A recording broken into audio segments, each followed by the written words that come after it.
Hey guys, it has been a bit of a bit since I've done a solo video. Emily is doing on-site content with ESPN, doing recaps every day, so it would be kind of silly of her to also do that on my silly little show, so instead, I'm going to be experimenting a little bit more, doing some kind of videos, maybe collaborating with other people, whatever kind of strikes my fantasy, but I would still like to kind of stick with the video a day sort of topic. To start out, I wanted to look at some of the things that play-in teams are doing really well. Luckily today, that was really easy because we had Nation Focus Me versus Cloud9. I am sure you guys enjoyed that game as much as I did, because obviously Nation Focus Me almost won, and they were really clever kind of about the way they approached it, in particular their draft and some of the ways that they used it and some of the openings they took and where it matched up against Cloud9. There are a lot of cool champion interactions, and some stuff that they used, some stuff that they didn't use, I thought would be really fun to go over, so let's go ahead and crack at it. I'm not going to go over the full draft because neither of us really have time for that. I just sort of want to talk about the compositions as they're playing out, as they interact together.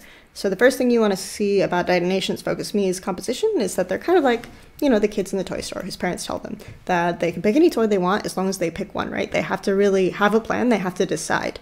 And this is partly because they have a push in the bottom lane, they have push in mid, at least until Aurelia gets kill pressure on Ziggs, and they have a lot of good skirmish and dueling potential on top with the Urgot.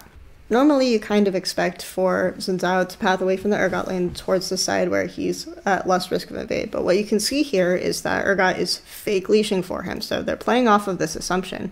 C9 will think that Urgot leashed top side for Xin Zhao, and for Xin Zhao to kind of get to the bottom side of the map at around the same time that Blabber sort of wants to be on that side of the map. So he's thinking about that in his mind. He knows the timing, he knows how long it sort of takes for Xin Zhao to path in that regard.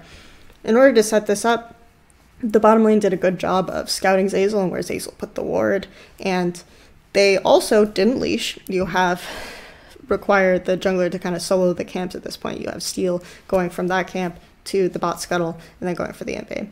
So whether working off of this assumption or not, Blabber does the full clear topside, which sometimes junglers will even do that if they expect an invade, but based on his pathing, I don't think he was, because logically it would make sense for him to sort of cross the river and vertical jungle, split the map that way, but he ends up going directly to his blue buff and noticing it's not there instead. So obviously kind of at the same time, there's a bit of a criticism here for Cloud9, because obviously there's a lot of advantage to doing this full clear top side. You're going to be a higher level, you're going to have more experience, you're going to be able to more effectively duel the jungle at that point. But at the same time, you know, if he's at risk of being invaded on, you kind of want to start on your weak side and path top to make sure that you at least get 2 buffs.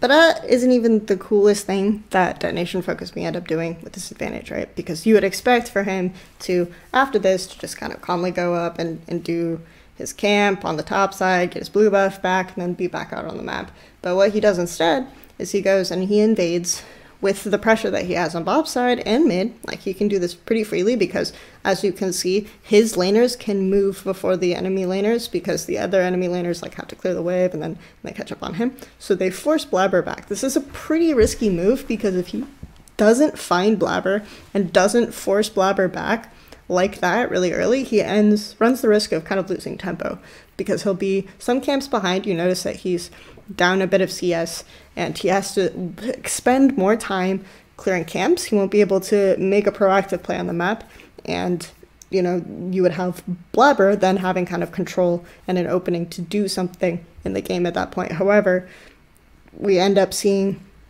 Steel 3 buff Blabber and end up with the advantage and be able to make the first move on top side.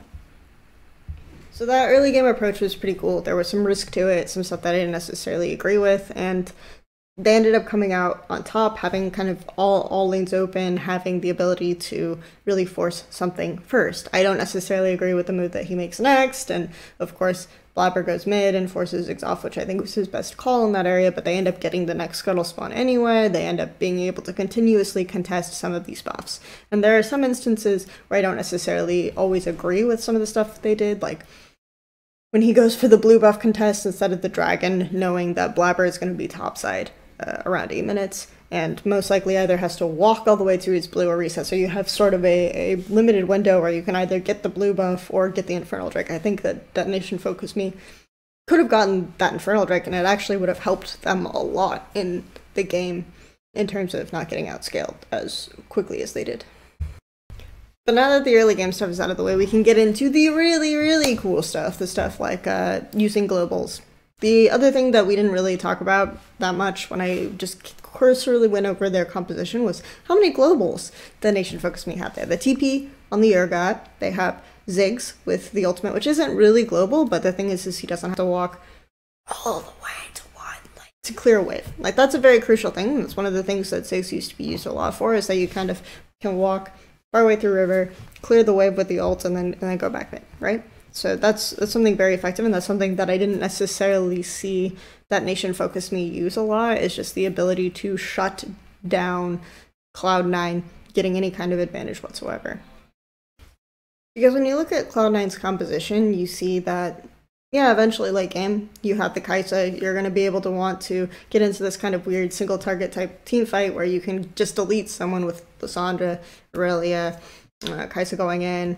You have zoning potential and T5 reset potential sort of with the Alistar headbutt and the Kindred ultimate, but you can't really execute that point until Kai'Sa has 3 items, so almost like super late into the game. And until then, I feel like Detonation Focus Me actually have the better teamfight comp, right? Because they had the AoE from the Ziggs, you have long range engage from the Varus ult, you have the ability to flank with Tahm Kench, you have Xin Zhao can dive into the back line, these types of options available for you. But, and then of course the big thing, which is why I didn't really understand why they picked Kindred into the Urgot, is that Urgot can pull Kindred out of the ultimate, Kindred can pull someone, right, and dies. And Urgot has like really good frontline potential after he gets past that Black Cleaver, and also can be pretty deadly in the mid-game scenario. But later on, Cloud9 can have a slightly more complicated team fight, but they should win. Until then, Cloud9 wants to sort of 1-3-1, right? They want to have Lissandra and Aurelia in side lanes, and they want to have the ability to kind of reset any engage that you make onto their Kai'Sa while the Kai'Sa is clearing lane. Of course, the Kai'Sa can't really do anything against Varus and Ziggs, clearing like insane people in Detonation Focus Me's 1-4 setup, and this is where I think the real brilliance of the composition comes in, is that, you know, you can always flank at any time with the Tahm Kench, you can always clear at any time really quickly with the Ziggs and join the fight, you can rotate really, really fast with this kind of composition, just also having so many TPs. Like Sneaky doesn't have TP, they'll always have a TP advantage when their TP is up on their AD carry. These types of scenarios are really, really effective, and we saw some cool team fights and cool scenarios where C9 get caught out because of this, that I think were really, really key in Detonation Focus Me almost taking the game. Here's kind of the biggest swing point, in my opinion, for Detonation Focus Me, and part of this just comes from Cloud9 not taking account for all the advantages that Detonation Focus Me really have here, right? They have Lissandra backing, right? So Lissandra has a back advantage, and then we know Urgot will back next. So usually that is a good time to really look for a Herald or look for an objective on that side of the map. You have theoretically some tempo here, but what we really know is that that's kind of an illusion, because we also just saw Ziggs bot, so it's again a fair guess that, you know, you have some time. You can go ahead for the Herald in that case. You have, because of Ziggs roams, Aurelia is really, really taking advantage of the mid, but you're not, again, taking advantage of the fact that Ziggs just clears so fast. So even if Aurelia pushes a wave in, he takes like a couple spells at this point to really get his wave cleared out. The other thing they don't really take account for is, yes, Tahm Kench could be bottom, but the Tahm Kench ultimate is up. Yes, you have advantage on the back, and Lissandra gets to lane, Lissandra pushes the wave out, but Urgot still has teleport. And this is where the fight comes out, and the fact that really Cloud9 went into this thinking that this is going to be probably a 3v2 or something like this at most, but it ends up being a 5v3 just because they are not taking into account for these globals and the fact that Detonation Focus Me have so much clear and have so much option to just sort of collapse on them in that scenario.